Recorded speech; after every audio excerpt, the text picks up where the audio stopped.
અને શું કહો છો કાકા? બસ જો આ અમુક છોકરીઓનું ડ્રાઇવિંગ. કેમ અડફેટમાં લીધો? ના ના, આવતો હું અડફેટમાં.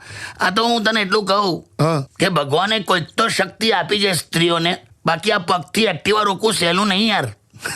એ વાત સાચી છે. હા, પણ તમને ખબર છે એનું ટેકનિકલ કારણ છે? હું ટેકનિકલ.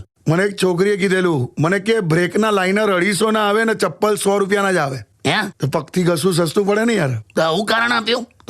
તો એ હિસાબે હવે MRF વાળા સેન્ડલ બનાવે તો નવાઈ નહીં. તમને મારે એવું પૂછવું છે, હા તમને ક્યારે પણ કોઈ છોકરીએ એક વારમાં સાઈડ આપી છે? ના યાર, હા નહીં સાંભળતી નહીં લા. હેલ્મેટ પહેર્યું હોય એટલે કદાચ નહીં સાંભળતા, કે એના વિચારોમાં ખોયેલી હોય એટલે નથી સાંભળતા. જે હોય પણ અમે તમારા હસબન્ડ થોડા છે, અમારું તો સાંભળો યાર. કદાચ ટ્રાફિકના અવાજના લીધે ના સંભળાતું એવું બને ને? ના લા ના, તો આ મૂળ સંવિધાનિક કંઈક લોચો છે. એમ કેમ કે શોપિંગ મોલમાં પણ નહીં આવડતા. એવું?